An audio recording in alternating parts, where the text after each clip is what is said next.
안녕하십니까. 이 시간에는 통일과 19 성략시대 사도행전인 우리 자랑스러운 선배님들의 철로역정 알아보는 시간, 오늘은 최봉춘 선교사님 되겠습니다. 제목은 일본 개척의 감회. 간단히 양력을 보면 1925년 5월 부산에서 출생, 1956년 4월 통일교회 입교, 1957년 7월 경남 충무에서 하계전도, 1958년 6월 일본 선교차 도일, 59년 12월 일본 통일교회를 창립하셨습니다. 65년 1월에는 미국 선교차 도미, 그러니까 미국으로 가시고 그 외에도 많은 활동을 해주신 귀한 분입니다. 간단히 또 사진 몇 컷 보겠습니다. 이 사진은 계룡산 여기가 갑사절이 되겠습니다. 되는데 여기서 참 아버님으로부터 일본 선교의 명을 받으시고 떠나는 아주 귀한 장소가 되겠습니다. 이 전경. 여기는 그 절 안에 삼성각이라는 곳인데 여기서도 우리 아버님이 정성을 들였다고 합니다. 여기가 용천각이라는 곳인데 여기서 물론 큰 절 안에 경내의 곳인데 여기가 용천각인데 여기 요 방은 아버님 주무시고 여기는 최 선교사님이 주무셨다고 합니다. 용천각이죠. 가까이서 보면 아버님 사인해 주시고 여기 아버님 기거하시고 주무시고 여기서 최봉춘 선교사님께서 주무셨다고 알려져 있습니다. 여기는 밑에 보면 요 뒤에 어디 산 뒤편 되는데 큰 바위가 있고 그 위에 뭐 작은 바위도 이렇게 올려놨는데 여기서도 아버님이 정성을 기도를 많이 하셨다고 합니다. 요 장면 되겠습니다. 58년 5월 30일 요 갑사 절 뒤쪽에 뒷뜰에서 참 아버님과 이분이 최봉춘 선교사님 밀명을 받고 일본 선교를 가시는 곳이 되겠습니다. 일본 선교 가셔가지고 죽을 고생을 하시다가 이분이 최봉춘 선교사님인데 아주 처음 우리 식구님들 참 인연이 되어서 예배드리는 장면 되겠습니다. 이 장면은 참 아버님께서 1965년 1월 28일부터 10월 10일까지 40개국 제1회 세계 순회를 하시는데 아버님이 이 동양 16개 나라 또 서양 24개 나라를 도우시면서 256일 만에 돌아오시는 과정에서 아버님이 세계적 가는 복귀를 위해서 세계 정탐을 나서는 세계 순회 아니겠습니까? 아버님 계시고 요 최봉춘 선교사님, 요분이 구복기 회장 되겠습니다. 하여튼 요 분들하고 후쿠오카에 처음으로 일본에 오셔가지고 성지를 택정하는 장면 되겠습니다. 귀한 장면. 오셔가지고 아버님, 요 뒤에 최 선교사님, 요 구복기 회장, 무슨 재밌는 얘기를 하시는 것 같아요. 막 웃고 이렇게 계시네요. 네. 요 장면 되겠습니다. 활짝 웃으시는 장면, 아버님, 최봉춘 선교사님 되겠습니다. 여기는 아버님을 대선생이라고 그러시더라고요. 그리고 여기는 뭐 환영 대선생, 아버님을 대선생님으로 이렇게 모시고 프랭카드 걸어놓고 활짝 무슨 웃으시고 담소 나누는 장면 되겠습니다. 이분이 최 선교사님이고 아버님 뭘 이렇게 읽으시는 것 같은데 이렇게 뒤에서 이렇게 좋아하시는 장면 되겠습니다. 아버님께서 식구들하고 열심히 찬양을 하는데 막 주의를 하시면서 아주 좋아하시는 장면. 요 장면은 이제 또 아버님 탄신 45주년을 맞이했는데 식구들이 이렇게 모인 장소에 아버님 입장하시고 뒤따라서 입장하는 장면 되겠습니다. 도쿄가 되겠는데 아버님 모시고 무슨 보고 비슷한 뭘 읽고 계시는 장면 되겠습니다. 아버님 또 말씀하시는 장면, 역사적인 장면 되겠습니다. 최 선교사님 옆에 앉아 계시네요. 이 장면은 식구들하고 바깥에 나오셔가지고 기념 촬영하는 장면 되겠습니다. 아버님 계시고 요 최 선교사님 계시고 요 식구들이 전체 하는 장면, 사진 찍는 장면 되겠습니다. 요 아버님 이렇게 앉아 계시고 이번 또 앉아 있네요. 바로 이 장면 되겠습니다.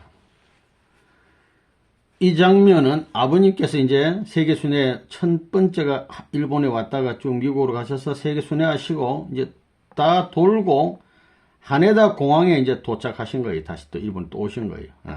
오셨는데 비행기에서 공항 여기 이거 트레벨 이거 내리는 장면입니다. 아버님 계시고 여기 최원복 여사님 같고 요 뒤에 따라서 이분이 최봉춘 선교사님 되겠습니다. 이 가까이서 찍은 장면 되겠습니다.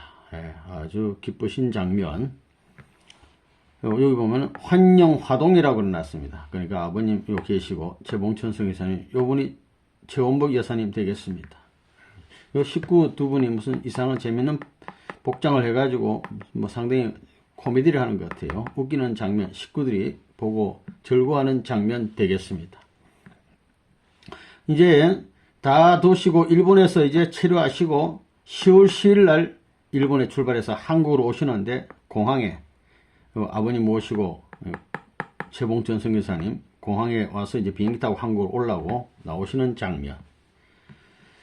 요 장면은 좀 더 이제 또 앞으로 가가지고 아버님이 세계 순회 중에 여기 최봉춘 순회사님 여기 계십니다.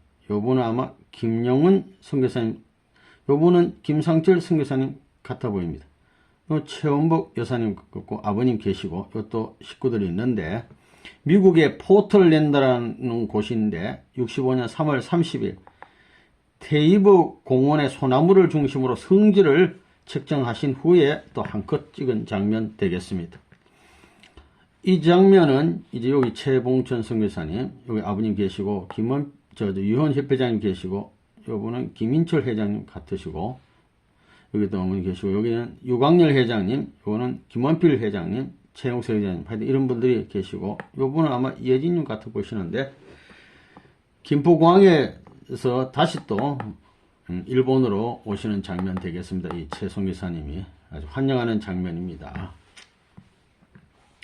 이 장면은 아버님 계시고 요 계시는데 구복기 요분은 최원복 여사님인데 나고야에서 성지를 측정하시고 찍은 장면 되겠습니다. 요는 오사카 대판에서 식구들하고 또 사진을 찍었습니다. 요 계시네요. 계시고 요분은 또 세계 순회 중에 아버님 계시고 최원복 여사님 여기 최봉춘 선교사님 계십니다. 여기 식구들하고 한껏 찍으신 장면.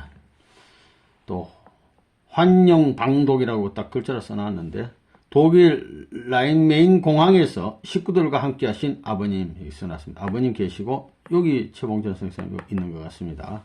예.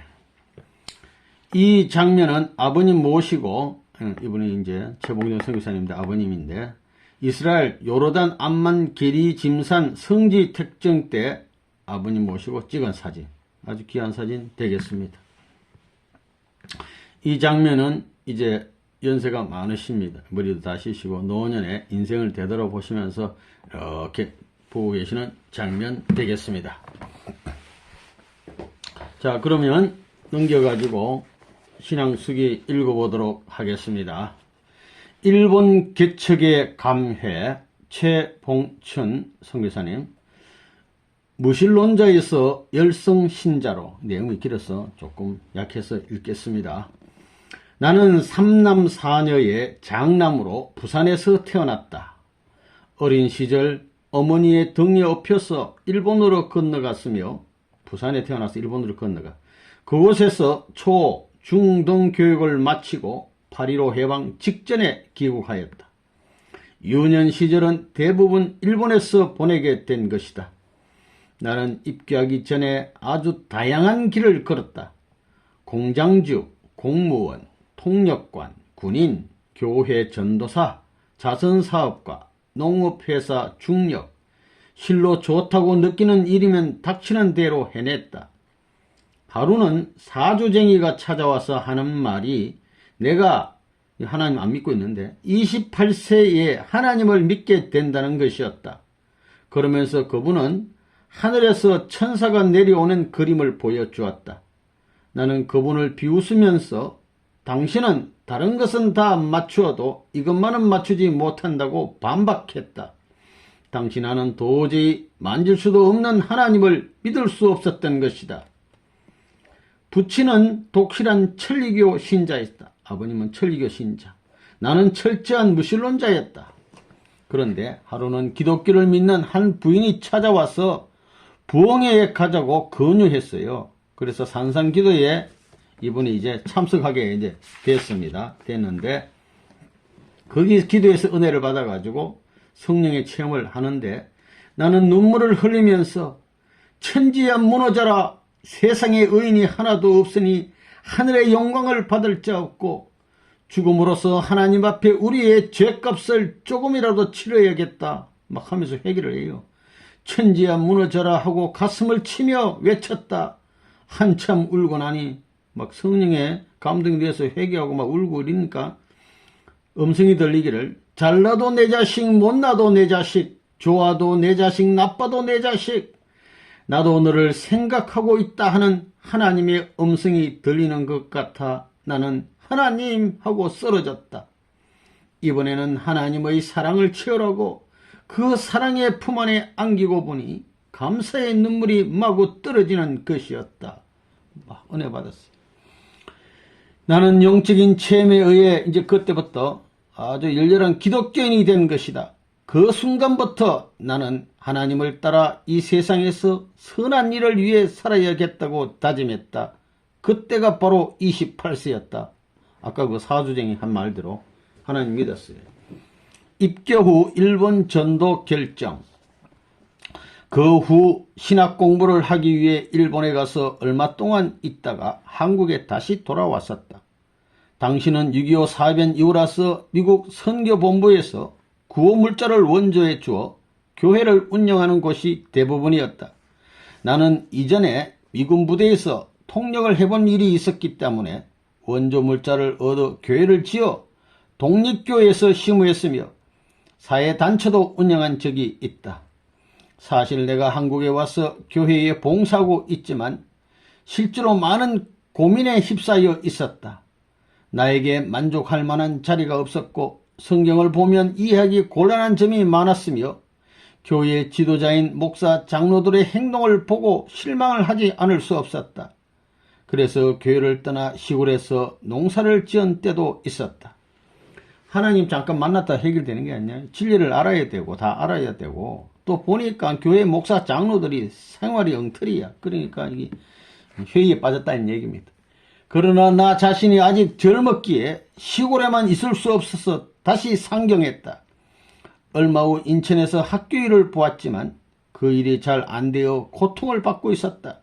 그때 마침 송도빈 씨와 함께 미국 대사관의 미술과에 근무하던 친구를 만났다. 내가 자주 서울에 올라온 뒤 일이 잘 되지 않아 그 친구의 집에서 시간을 보냈다. 그때 송 장로님을 만나게 되었고 그분이 어느 교회에 나가는지 알게 됐다. 이 송 장로님한테 전도를 받았어요. 그런데 나는 송도빈 씨가 나에게 대하는 사랑의 감정이 형식적인 것이 아니라 진심에서 우러나오는 것임을 느끼게 됐다. 그때 일이 잘 안 되어 끼니를 굶을 때도 있었는데 그분은 식사도 대접해 주었고 제가 빚에 쪼들릴 때는 대신 갚아주기도 했다. 그런 가운데 통일교회에 가서 원리를 들어보지 않겠느냐 하는 권유를 뿌리칠 수가 없었다. 그래서 원리 강의를 듣고 많은 감명을 받고 입교를 결심했다. 그때가 1956년 4월 10일이다. 협회 넘버 361번. 그 다음 해인 1957년 7월 20일 하계 전도시의 경남 충무에 나가 교회를 개척했다. 나는 종말론에 깊은 관심을 갖고 있었다. 종말론에는 머지않은 장래에 하나님의 나라가 온다고 하였기에 때가 되면 뜻이 이루어진다는 것을 믿고 있었다. 그래서 나는 뜻을 이룰 수 있도록 많은 고생을 하고 싶었다. 그래서 선생님께 참 아버님께 저를 일본 선교사로 보내주십시오 하고 간청을 드렸다. 그 후 1년이 지나자 선생님께서 나를 가까이 부르시고 너 일본에 가라 하셨다. 유효원 선생님이 나를 시험하시는 것이었다. 내게 얼마나 믿음이 있고 꿋꿋하냐 하는 물음이었다. 정말 어려운 질문이었다. 그 말에 예스하면 비양심적이고 노라고 하면 비신앙적이기에 이렇게도 못하고 저렇게도 대답을 할 수 없었다. 그러나 내가 비양심적인 인간이 되더라도 비신앙적인 인간은 되고 싶지 않아서 예 하고 대답했다. 그러자 유 선생님은, 유 회장님은 됐다, 봉춘씨 하시면서 손을 힘차게 잡고 기뻐하셨다. 나는 선생님을 계룡산 갑사에서 마지막으로 만나 뵙게 됐다. 선생님께 출발하겠습니다 하는 말씀을 드리자 그럼 봉춘이 갔다 오라고 하셨다. 나는 나는 선생님 기도해 주십시오 하고 간청했지만 응답이 없으셔서 내 말을 못 들으셨는 줄 알고 또다시 말씀을 드렸다. 선생님께서는 나에게 기도를 해 주시고 축복해 주시고 싶지만 내가 만일 가지 못하면 내 자신이 탕감의 대가를 치러야 한다는 말씀을 하셨다. 그러나 나는 문제 없습니다, 괜찮으니 해 주십시오 하고 매달리자 선생님도 할 수 없으신 듯 기도해 주셨다. 나는 마지막 인사를 드리고서 나서 부름받은 몸이란 성가를 부르면서 산을 내려왔다. 이름 없이 빛도 없이 감사하며 따르리다. 이 몸이 죽고 또 죽어 100번 고쳐 죽어도 한 번 결심한 길 꼭 이루고 말리라. 마음속으로 많은 다짐을 했다. 이 당시 상황은 선생님과 유 회장, 나 3명만이 알고 있었다. 밀항과 수감, 일본으로 가는 배를 타기 위해 부산으로 내려갔다. 밤늦도록 기다려도 배는 오지 않았다. 밤 12시경에 바다가 보이는 숲속에 숨어 있었다. 마침 밀선이 와서 타게 되었는데 그 안에 안내자는 경관이었다. 경찰이 왔어요, 배 안에. 그들에게 잡혀가서 두들겨 맞고 다시 풀려나왔다. 또 기다리다가 배가 와서 밀선인 줄 알고 타면 경찰관이야. 경관이 다시 나타나 우리를 잡아다가 두들겨 패는 것이었다. 그렇게 지내기를 석 달. 그 후 선생님은 직접 쓰신 편지와 함께 사람 한 분을 보내셨다. 그 편지에는 일본에 가는 것을 그만두고 올라오라는 내용이 써있었다. 석 달이 돼도 배를 못 타면 못 가니까 포기하고 오라 이거야. 그렇게도 굳게 결심해가지고 떠나온 내가 어떻게 선생님을 배울 수 있겠는가. 선생님께서 올라오라는 명령을 하셨는데 그 명령을 거역할 수도 없어서 선생님께 3일만 저에게 여유를 주십시오. 내가 3일 안으로 출국을 못하면 헤엄을 치고 바다를 건너가다 죽더라도 약속은 지키겠습니다 하는 말씀을 전달했다. 그 후 3일 만에 기다리던 배가 왔다. 그때는 일본 왕래의 정식 통로가 열리지 않았기 때문에 이렇게 어려운 노정을 거쳐 1958년 6월 15일 밤 일본행 밀항선에 올라 6월 17일 밤 일본 꼬꾸라항에 입항하였다. 그러나 상륙 허가를 얻지 못해 온종일 배 안에서 보내고 18일 하오 이와꾸니를 향해 떠났다. 6월 20일 히로시마에 기착했으나 역시 상륙 허가를 얻지 못해 구례를 목표로 다시 항해 중 하오 3시 반경 드디어 구례 해상 보안부의 경비정에 발견되어 연행되었다. 22일, 23일 양일간 취조를 받다가 저녁에 결국 미립국 혐의로 정식 유치되었다. 이튿날 24일 다시 끌려나와 창고방에서 매를 맞고 머리를 잡고 땅에다 내리찢기는 공욕을 치렀다. 25일 아침에 경찰청에 송치되어 정식 입건되고 저녁에 요시우라 구치소로 이송됐다. 이사 이방 수임번호 60번 권순남이라는 가명을 사용했으나 지문조회 결과 본명이 밝혀졌다. 살인범, 절도범들과 구류되었지만 일본 복귀 한날을 바라보며 기도하는 마음으로 참고 기다릴 수밖에 없었다. 붙잡혀가지고 이제 감옥 들어간 거예요. 구류 만기로 석방될 것을 기대했으나 결과는 선장 등 주요 선원 수명과 함께 기소 처분을 받았다. 일행 30여 명이 있었지만 내가 6개월이라는 중령을 받은 것은 성경과 원리 해설 등을 가지고 있었기 때문이다. 그러나 당시에 갖고 있던 소지품까지 몽땅 잃어버리고 수정이는 돈 한 푼도 없었다. 이놈들이 성경과 원리 해설 책 다 뺏어가고 돈이고 뭐고. 나는 구치소에 수감되어 있으면서 하루 3차례씩 정기 기도회를 가졌다.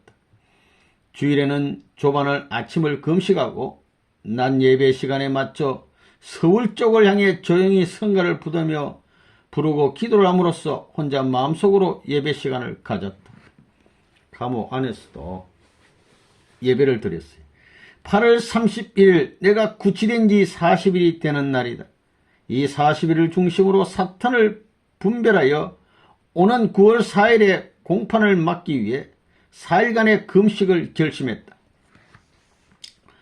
9월 4일 첫 공판에서는 간단한 인정신문만을 끝내고 9월 18일에 다시 열겠다고 했다. 18일 공판에서 징역 6개월이 구형되고 3차례의 연기 끝에 선고 공판이 10월 9일에 열렸는데 예상과는 달리 구형량 그대로 징역 6개월의 실형이 선고됐다. 10월 12일 수임번호 84번으로 2033방으로 이감됐다. 10월 14일에는 히로시마의 요시지마 형무소로 옮겼다가 한 달 후인 11월 14일에 다시 야마구치 형무소로 이감됐다. 온통 형무소로 왔다 갔다. 형무소 생활을 시작할 때 신체 검사를 하게 됐다. 당신은 몸이 허약해서 담당 의사가 말하기를 당신은 몸이 약하니 형무소에서 일하지 않아도 괜찮다고 하면서 6개월 동안 병원에 있다가 출소하면 된다고 말했다. 그러나 나는 제일 힘든 노동을 할 수 있는 곳으로 보내달라고 했다. 일본에 와서 일본을 위해 일하고 싶으니 나를 병원에서 다른 곳으로 보내달라고 했더니 의사는 의외라는 듯 나를 쳐다보았다. 피와 땀과 눈물을 흘리려고 내가 일본 땅에 왔는데 어찌 내가 편안히 지낼 수 있을까? 나는 한국인이면서 일본인이다. 일본 땅에서 태어났다고 해서 일본 사람이 아니고 일본을 누구보다도 사랑하는 사람이 일본 사람이라는 선생님의 말씀을 기억하고 있기 때문에 나는 일본 사람보다도 일본을 더 사랑하고 일본 사람보다도 일본 문화와 산천초목을 더 사랑하는 사람이 되어야 하겠다고 마음먹고 그날부터 제일 무거운 짐을 지는 공장에 보내달라고 해서 자랑스럽게 재수 생활을 했던 것이다. 아버님 말씀 보면 최봉춘 씨는 일본 사람을 한국 사람보다 더 사랑했다고 그랬어요. 그렇지 않으면은 일본에서 성공 못하고 망한다는 것이죠. 망한다고 했다 말입니다. 이분은 진짜 일본을 사랑한 분입니다. 선생님께서 사탄 세계의 제일 밑창에서 사탄을 축복시켜야 된다고 하셨기에 나는 재수 중에서 가장 열심히 일함으로 말미암아 사탄 세계에서 사랑받을 수 있는 하나님의 아들이 된 것이다. 아버님 흥남 감옥에서 생활하듯이 이분도 그렇게 했어요. 도망가는 길밖에 없다. 내가 형무소에 있으면서 도망갈 생각을 많이 했었다. 나에게 도망갈 생각밖에 안 나는 이유는 다른 사람은 형을 마치면 자유의 몸이 되지만 나는 형을 마치면 한국으로 소환되어 모든 것이 끝나고 말기 때문이다. 그래서 길은 오직 하나, 형을 마치는 길이 아니고 도망가는 길밖에 없었다. 아버님하고 굳게 약속하고 왔는데 어느 날 형무소에서 사무라이 영화를 보여주었는데 칼싸움하는 총 1000년색 영화였다. 나 혼자 보기에는 너무 황송해서 우리 선생님을 모시고 함께 이 영화를 봤으면 얼마나 좋을까 하고 눈물을 흘리던 기억을 잊을 수 없다. 내가 너무나 선생님을 보고 싶어 해서 그런지 선생님께서 꿈에 나타나셨다. 10년 만에 나타나신 꿈이었다. 선생님의 발을 붙잡고 선생님 10년 후가 아니라 20년 후, 30년 후, 50년 후에도 저를 찾아주신 선생님 감사합니다 하면서 눈물로써 발을 씻어 드렸다. 꿈에 형무소 안에서도 기도의 생활은 계속되었다. 밤 1시나 2시경에 일어나 기도를 하면 도망가는 것이 아닌가 하고 간수가 소리를 치곤 했다. 조용히 하라고. 내가 처음에 기도할 때는 옥문이 열려 바울처럼 도망갈 길이 있을 것으로 생각했는데 바울도 지진이 나와가지고 옥문이 열렸잖아요. 감옥에 갇혔을 때. 그런 게 날 줄 알았는데 아무리 기도해도 문이 열리지 않는 것이었다. 내가 이 구치소 안에 있으면서 하늘에 보답할 수 있는 길은 하늘 앞에 걱정을 안 시켜야 되겠다는 것이었다. 아버지, 염려 마세요. 당신의 아들은 여기서 씩씩하고 용감하고 믿음 좋게 있습니다. 아버님, 염려하실 것 하나도 없어요 하고 하늘을 위로할 수 있는 기도만큼은 내가 할 수 있었다. 아무리 감옥을 빠져나가려고 해도 빠져나갈 수 있는 길이 없었다.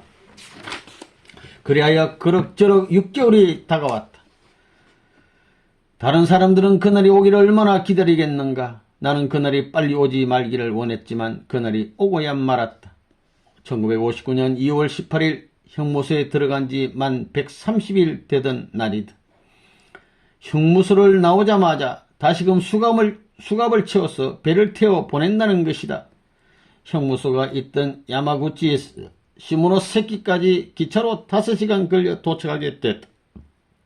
기차 안에서 바다를 바라보며 기차야 너가 어디로 가느냐, 동쪽으로 가야지 왜 서쪽으로 가느냐 하면 슬픔에 잠겨 많은 눈물을 흘렸다. 그러면서 도망가는 생각을 하며 귀에만 엿보고 있었다. 변소에 가서 유리창문을 열고 뛰어내리려고 했지만 형사가 뒤따라오는 것이었다. 그러나 이미 기차는 목적지에 도착하고 나는 다시 수용소에 들어갔다. 다행히도 그날 떠나는 배가 없었다. 5일간 배를 기다려야 한다는 것이었다. 그러나 나는 여기서 죽어가지고 시체가 되어 나가는 한이 있더라도 이대로 끌려가서는 안 된다는 다짐을 하고 있었다. 그런 각오를 하고 왔잖아요. 3월 5일 송환된다는 초조감에 최후 수단으로 금식을 하게 되자 손과 얼굴이 부어올랐다. 간수가 왜 밥을 먹지 않느냐면서 의사를 불러왔다. 의사는 심장이 나빠서 손과 발이 붓는다고 진단을 내렸다. 그러나 수용소에서는 의사 한 사람의 진단으로는 안 되기 때문에 국립병원에서 정밀 검사를 받아야 한다는 것이었다.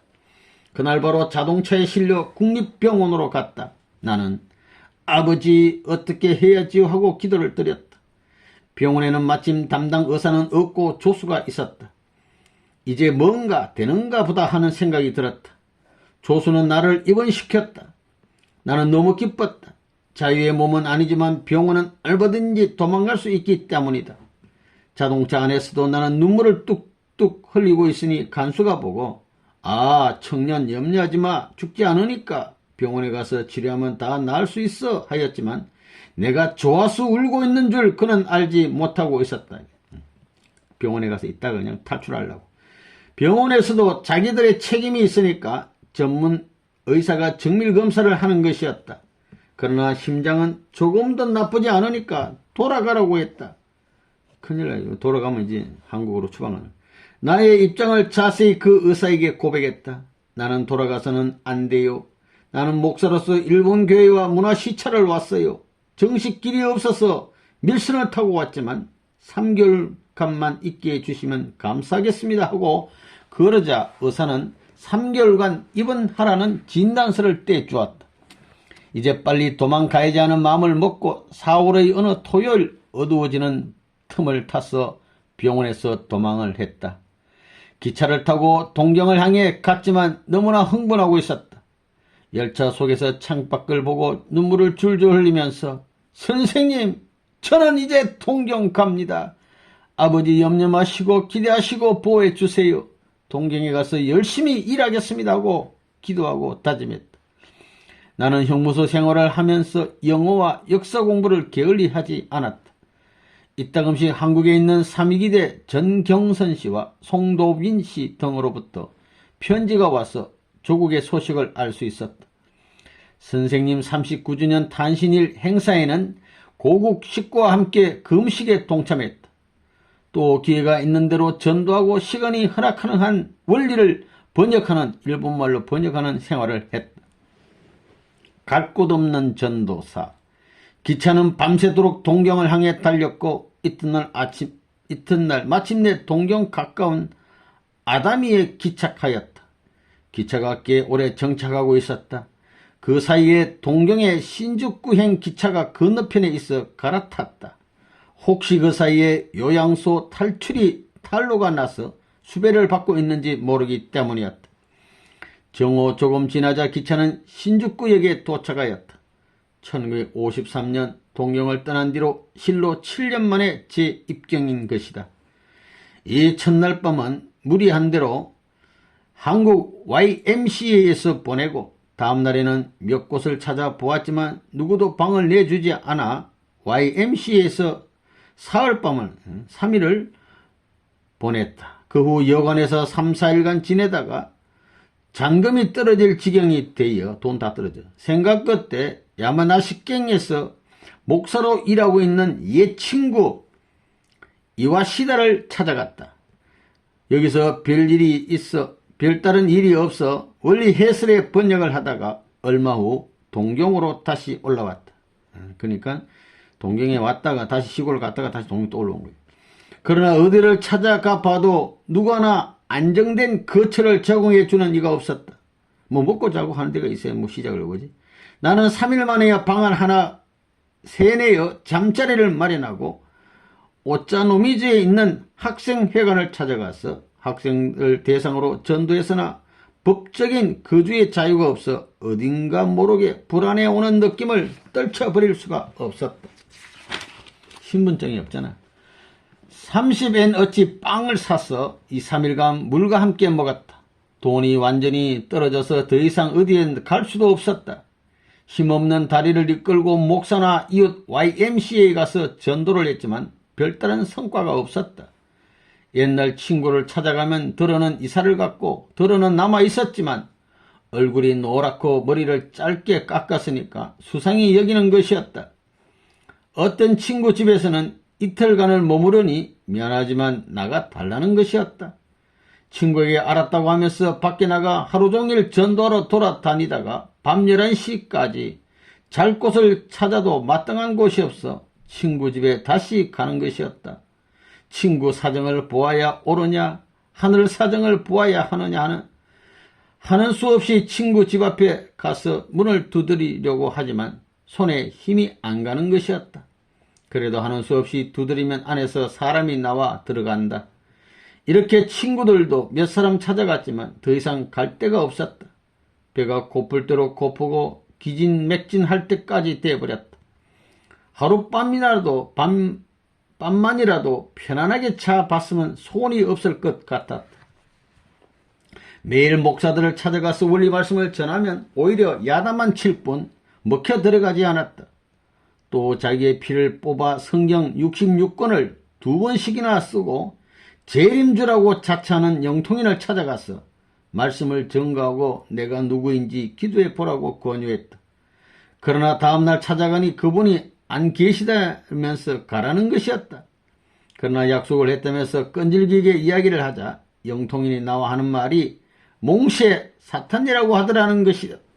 정말 기가 막히는 일이었다. 이리 몰리고 저리 몰리고 또 배고프고 춥다 보니 40일 금식이 문제가 아닌 것 같았다. 40일 금식이 끝나면 41일 만에 밥을 먹을 수 있는 희망이라도 있지만 나의 생활은 며칠을 굶고 몇 달을 굶어도 이렇게 궁핍한 생활은 끝이 없을 것 같았다. 전도를 하기 위해 대학 교수를 찾아가면서 배가 고프면 말을 하기 힘드니까 억지로 물을 마신다. 금식을 오래 한 뒤 물을 먹으니 그 물이 쓰기가 약보다 더 썼다. 인격혁명만 이루어지면 모든 것이 다 된다는 나의 말에 교수는 당신이 예수나 석가나 공자보다도 더 위대한 사람이요 하면서 꿈같은 소리가 싫으니 나가라는 것이다. 거기서 나와 비를 흠뻑 맞으며 또 가야 할 길을 가는 것이다. 이제는 기운도 없다. 생고생하는 거예요. 정말 죽고 싶은 생각밖에 나지 않았다. 죽어서 오라고 했잖아요. 성공 못하면 아버님이. 그리고 오직 예수하면 말 얼마나 힘들면 죽고 싶은 생각이 나대요. 이제는 몸도 더욱 쇠약해져 기침까지 나는 것이다. 못 먹고 못 돌아다니니까 몸이 다 아파. 또 어디로 가야 한단 말인가. 정말 이런 사정이 됐어. 이래 하다가 어느 데 7월 하순이 되었다. 남의 신세를 지면서 전도를 할 것이 아니라 자립생활 체제 위에 항구적인 전도 생활을 펴야겠다는 결심을 하게 됐다. 다행히 이전부터 알고 있던 신생운동의 자비서 씨에게 연락이 되어 그의 협조로 라디오를 조립하는 일을 맡았다. 그러면서 한낮과 저녁 때에 시간을 얻어 전도를 하곤 했다. 그가 그 후 히카시 후시미 집을 떠나 시모키다 역으로 이사했다. 전도의 방법상 그리고 신분 보장을 위해 학적을 갖는 게 좋겠다 싶어 동경 성서 학원에 들어갔다. 신분이 없으니까. 창립 예배를 올리면서 전도의 문이 열리게 된 것은 일본으로 귀화한 한국인 크리스찬 시즈미 씨를 만나서부터다. 그는 웅게사라는 시계포를 경영하고 있다. 시계점. 어쩐지 여기를 근거지로 하면 전도하면 좋겠다는 생각이 들자 곧 신생운동 쪽 일은 그만두고 시계포 일을 거들었다. 라디오 하는 거 그만하고 이제 시계 일 하는 거예요. 아침에는 자동차 회사에 월부 판매를 하고 하오엔 영화관에 시계 스폰서 계약을 했으며 밤엔 영화관에 시계를 수리하는 일도 했다. 이렇듯 초기엔 전도 시간을 가질 수 없었으나 얼마 후부터는 상호 시간에만 오전에만 일을 하고 그의 낮에는 전도를 할 수 있었다. 목사, 학생, 일반 교인 닥치는 대로 접촉하며 말씀을 전했다. 일본 복귀도 하루빨리 성취하겠다는 조바심에서 하오에는 웅게사 2층에서 자기 근무지 2층 원리 강의를 하게 됐다. 첫 번째 밤에 4명이 찾아왔다. 계속 이만큼이라도 왔으면 좋겠다 싶었지만 들으러 오는 사람이 많지 않았다. 1959년 12월 2일 하오 7시 15분 세계 기독교 통일 신령협회 동경교회라는 이름으로 첫 예배를 보게 됐다. 전단지에도 똑같은 명칭을 찍어 일본 땅에 처음으로 이름을 들이냈다. 시즈미 씨의 사이로 내가 설교를 함으로써 일본 통일교의 역사에 제1보를 내리린 것이다. 이날 신학생을 비롯하여 많은 사람이 모일 예정이었지만 나를 비롯해서 시즈미, 쓰다, 다무라시 등 4명뿐이었다. 본인을 포함해서 전부 다 4명밖에 없어. 첫 예배가. 어느새 세월은 흘러 1960년을 맞게 됐다. 해가 한번 지났어요. 그 다음에 내가 일본 땅에서 전도의 말씀을 뿌리기 시작한 지 수개월이 지났지만 참된 열매는 하나도 얻지 못해 마냥 걱정스럽고 초조할 뿐이었다. 그러한 때에 한국 부인 조정도 씨를 만나게 됐다. 이분은 뿌리 깊은 기독 신자로서 그 신앙이 매우 독실했다. 원리를 듣고 그는 어디에서도 볼 수 없는 완벽한 교리라는 데 놀라워했고 전통적 신앙과는 크게 다르다는 데 크게 충격을 받았다. 그는 이 새로운 원리와 신앙을 쉽게 받아들일 수도 없고 이 놀라운 말씀을 가볍게 떨쳐버릴 수도 없어 고민을 하다가 마침내는 주위의 반대와 방해에도 불구하고 입교를 결심했던 것이다. 얼마 후 다시 방을 얻어서 교회를 옮기게 됐다. 교회를 유지하려면 돈이 필요했기 때문에 고물 장사를 시작했다. 너와 몇몇이 힘을 합해서 오전에 장사를 하고 오후에는 전도를 했다. 오전에만 장사를 해도 다른 사람보다 많은 수입을 올릴 수 있었다. 하루 평균 1,000엔씩 벌었으며 어떤 날은 6,000~7,000엔씩 번 기록도 세웠다. 그래서 독립된 교회로서 면모를 갖출 수 있었으며 식구들도 늘어났다. 30여 명이 모일 때 식구들이 흔들리기 시작하며 5명만 남고 모두 떨어졌다. 좀 되다가 또. 그 이유는 그 중에 한 사람이 원리는 좋지만 도망다니는 사람 중심으로 하다가는 다 떨어지고 말 것이니 일본에서 신분증이 없으니까 우리 일본 사람들이 단체를 만들어서 새 출발하자고 나간 것이다. 이게 사탄의 역사. 한국의 선생님 따를 필요 없이 자기들끼리 하면 더 발전하고 좋지 않느냐 하는 것이었다. 그것은 유교나 불교도 중국 사람을 불러서 그 사람을 중심으로 하지 않았다는 것이다. 된 명만 남아진 것을 보고 슬픔에 잠겨 있을 수도 없었다. 남은 식구들을 격려하여 다시 출발했다. 이때 국회의원과 교수를 지닌 유명 인사가 연결됐다. 그가 우리에게 요구하는 것이 많았다. 국회의원 좋은 사람들, 간판 있는 사람을 전도를 했더니 교회 들어와가지고 요구를 많이 해.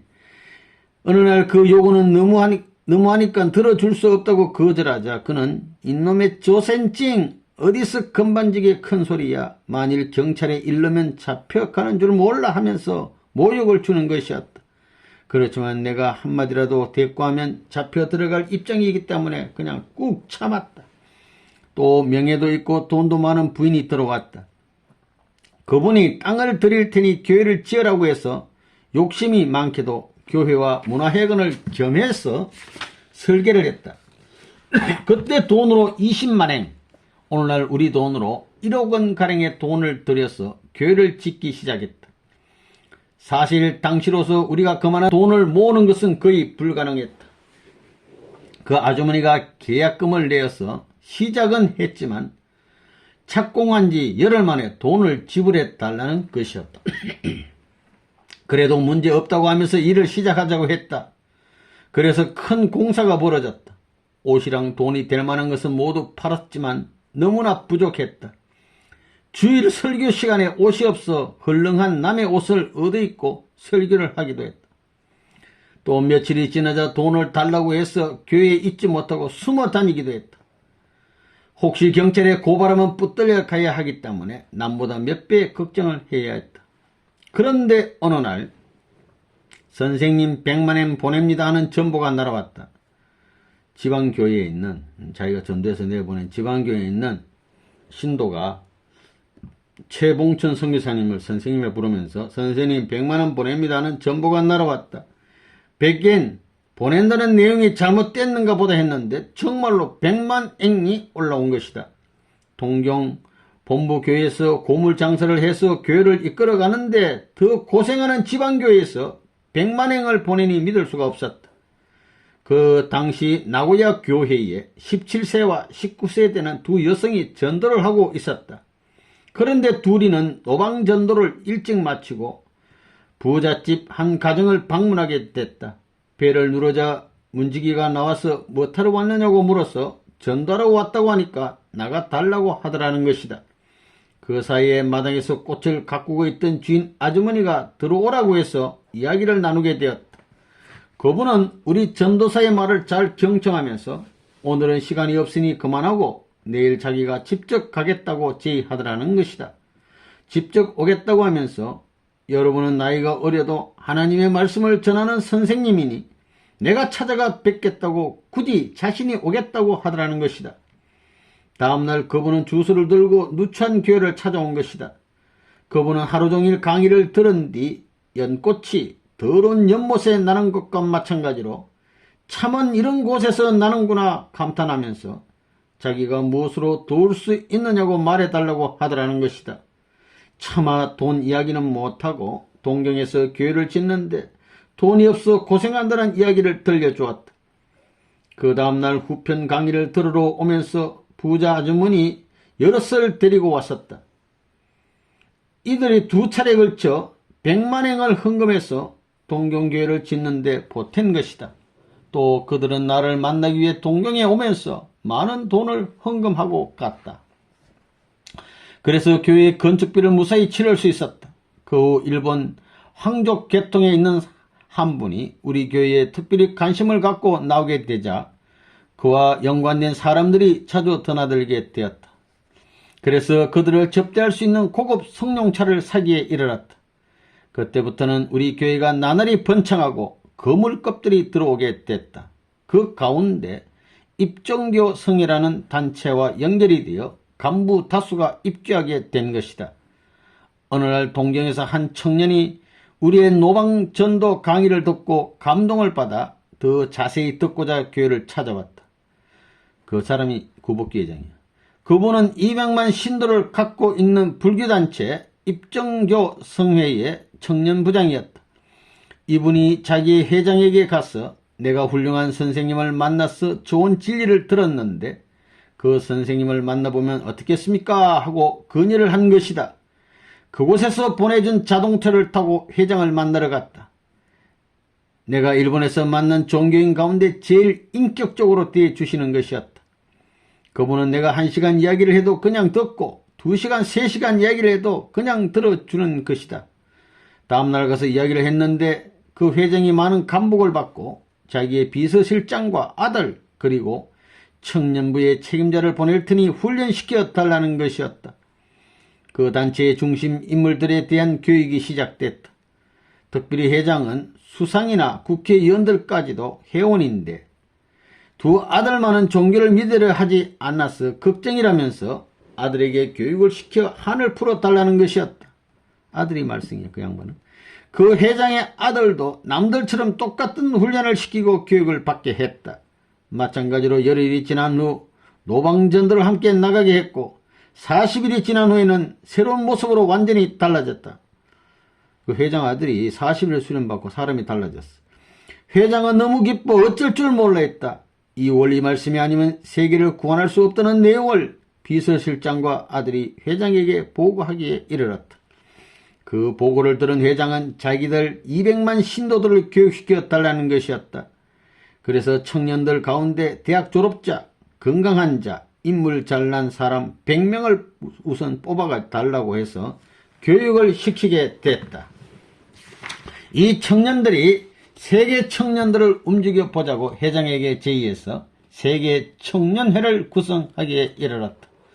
이들에 대해 대한교육은 40일을 4등분해서 11일씩 지날 때마다 자기 생활에 대한 재량권을 많이 부여하게 되어 어떤 10일에는 완전한 자유를 주기 위해 야외에서 수련회를 실시했다.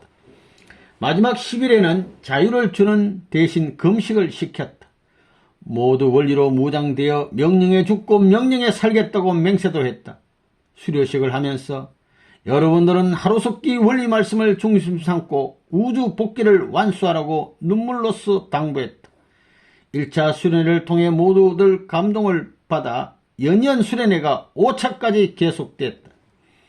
그렇게 되자 불교 내의 전통적인 고수파들이 반발하기 시작했다. 그러자 일본 교회 지도자들은 그러한 인연을 통해 대부분 입교하게 됐다. 그때부터 우리 교회는 완전히 달라졌다. 40명, 50명 되던 식구가 400명으로 불어나게 되었으며 일본 정부에서도 반신반의하면서 주목을 하게 됐다. 어떤 지도자는 일본 내의 자유와 물결로 인해 득세한 공산주의, 또 창가학회 문제의 골치를 앓고 있는 차제에 최고 지도 이념을 갖고 있고 세계주의 이념을 부르짖는 통일교에 대해 깊은 관심을 갖고 있다고 했다. 그런데 어느 날 형사가 와서 나의 고향이 어딘가를 묻는 것이었다. 그러나 나는 시침을 딱 떼고 시가경 어느 시골로 됐다. 벌써 그들은 4년 동안 나의 행동을 지켜보고 있었다. 이제 4년 돼가지고 교회 기반 좀 닦았는데 경찰이 찾아왔어요. 우리를 반대하는 세력을 등에 업고 경찰은 드디어 1964년 6월 2일 나를 연행하고 말았다. 이 짱발정처럼 되었다고요. 6월 4일 입국관리국으로 넘어가 44일에 옥고를 치르게 됐다. 감옥에 또 들어갔어. 이 기간 중에 많은 식구들의 정성 어린 면회를 와서 보는 이로 하여금 경탄과 의아심을 금치 못하게 했다. 서대모님께서 아버님 장면 보는 것 같아요. 이때 일본 재계의 거물인 사사카와 로이치시라는 분이 들어오게 됐다. 이분은 일본 선박회사 총연합회 회장으로 있으며 권세가 당당한 사람이다. 이분이 법무위원장에 가서 나는 이미 나이 먹어 일본에 공을 못 세우지만 이 청년은 일본에 와서 청년 운동을 하고 일본을 위해 큰일을 하는데 이 청년을 석방해 달라고 교섭한 것이다. 법무위원장은 지금 이 청년이 사회에 문제가 되어 있어서 나 혼자 힘으로 힘드니 이 청년이 석방된 후 한국에 나갔다 들어오면 영주권을 주겠다는 조건을 제시했다. 그래서 만 7년 만인 1964년 9월 1일 잠시 귀국했다가 12월 17일 다시 일본으로 돌아왔다. 다시 세계 복귀 선상에 1965년 1월 28일 선생님께서 친히 일본을 방문하셔서 성지 택정해 주시고 처음에 사진 봤듯이 19 교육 등 유사일에 볼 수 없었던 하늘의 큰 축복을 내리셨다. 재봉천 선교사님이 닦아놓은 기반 위에 일본 식구들이 어느 정도 생기니까 참 아버님 오셔가지고 막 교육되고 성지도 택정하고 막 이런 일이 벌어졌어요. 나는 선생님의 명령에 의해 3월 16일 철로 역정에 일본 선교를 마무리 짓고 다시금 미국 선교의 노정에 올랐다. 미국 선교 갔어. 이때 선생님께서 세계순회 노정에 동행하면서 놀라운 축복을 받았다. 아버님 모시고 세계순회를 하신 귀한 우리의 선배님 되겠습니다.